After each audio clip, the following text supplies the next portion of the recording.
This week on the Retirement Quick Tips podcast, I'm pulling back the curtain and telling you exactly how I manage my 401k as a financial advisor. Today, I want to share with you a few other tips to help you make the most of your 401k.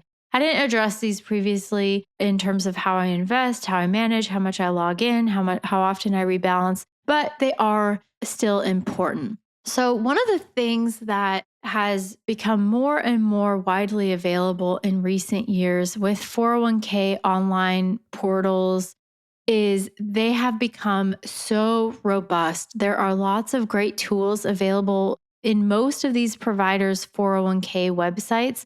They can help you with planning your retirement, with budgeting. You can input your Social Security expected benefit amount, and it will look at, okay, here's your retirement plan balance. You can import other accounts as well and do some pretty robust planning for your retirement. You can also get help with cash flow planning, creating a budget. So they've come a long way in recent years. If I just go to my own menu on my own 401k website, there's a whole tab for planning where I can get help with budgeting, cash flow, online advice, although there's usually a fee for that. So just be careful. Same thing with like investment checkup, investment help. If you want any sort of tailored one-on-one guidance or help, there's going to be fees associated for that. So you have to be careful about that. But a lot of times at the very minimum, it will take all of your demographics, like how old you are, when you want to retire, what your Social Security benefit is, what your 401k assets are, plus your other assets,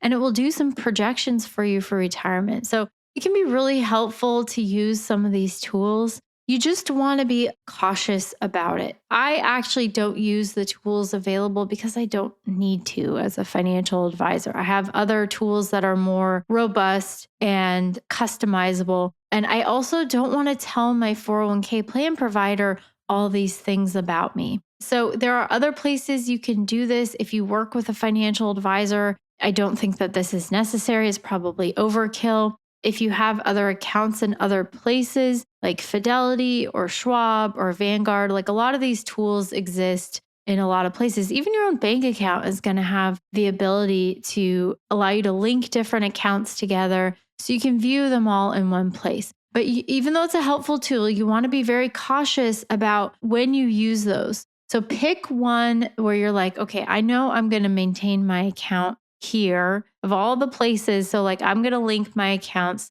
in this spot. You can even choose an independent provider to do that. That's not already tied to an investment or a bank account. I think it's actually best to link all of your accounts to a separate platform that's outside any of those investment options or any of those investment accounts like your 401k. There's lots of ways you can aggregate your accounts together, do some planning. You can even do some basic planning on the 401k website to help you plan for your retirement. So lots of tools exist for financial planning, retirement planning. Poke around, see what's available, and you might find that you benefit from taking advantage of some of these. You just want to be cautious about it. They do it because they're trying to compete with each other. So which company has the best online portal that's easy to navigate? That does help them win business over another provider. But they also do it to make you a stickier customer. Because if you've already linked your accounts there, if you've used all their planning tools and all of that, you're not going to want to move your money out of there when you change jobs. So that's why I suggest maybe looking at an outside independent provider, not doing it through your company's 401k portal, because if you do change your jobs, you're going to have to set this all up somewhere or leave your accounts there when maybe you don't want to do that. Anyways, kind of some pros and cons there, but there are some amazing resources available on most of these websites to help you plan your retirement. The next one is I've never taken a 401k loan or a withdrawal, except I took not a withdrawal, but I did a rollover. That's different. I'm talking about using your money as a piggy bank and taking money out prior to your retirement. You want to exhaust every other option available before considering any type of 401k withdrawal or loan. And you'll hear people say, oh, well, you're paying interest to yourself, so it's okay to take a 401k loan. It's not. People who take 401k loans end up with less money at retirement.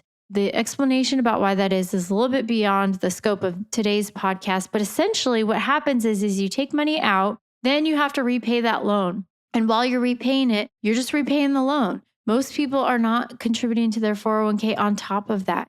And a lot of times these loans can take years to repay. The interest rate isn't that great. It's usually prime plus a little bit. So, like right now, I don't even know what it is. It's probably like 8 to 10% interest on most 401k loans right now. And so, what ends up happening is that you take a loan, you repay it, you're not contributing to your retirement account for sometimes years. And then a lot of times people will get into this habit because once they've done it once, it's easier. It's like I watch a lot of Dateline. Once you kill somebody one time, like, okay, I could do this again. It's the same thing with your 401k. That's a horrible example, but you get the idea. It's like I've done it once. Maybe I didn't want to do it, but like once I've already done it, now it's the easy option and I can do it again. And then you have serial killers. Then the last tip is make sure you're checking your beneficiaries and updating those when needed. Believe it or not, most 401k providers do not require you to set up a beneficiary. I had a situation recently where one of the participants in one of the plans I manage, he died. He was not married. He had a girlfriend for many, many years, and he had never designated any beneficiary. Now, I have gone out and met with this plan and these employees, and every time I go out and meet with them, I mention this. Go online, check your beneficiaries, make sure they're set up the way that they should be, because if something happens to you, you want to make sure that that money is going to go to exactly who you want it to. But because he was not married and because he had a girlfriend and no beneficiaries, that account is now going to go through the probate process. I don't know what his other family situation is like, but there's a good chance that his girlfriend, who he may have intended that money to go to, isn't going to see a dime from that, his 401k account. So check your beneficiaries. It's a good lesson. Things change. People get divorced. People get married. People have children. People die.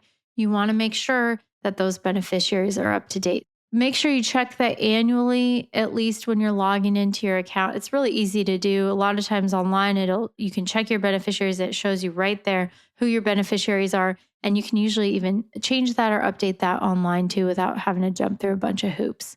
All right, that's it for today. Thank you so much for listening. My name is Ashley Michike, and this is the Retirement Quick Tips Podcast.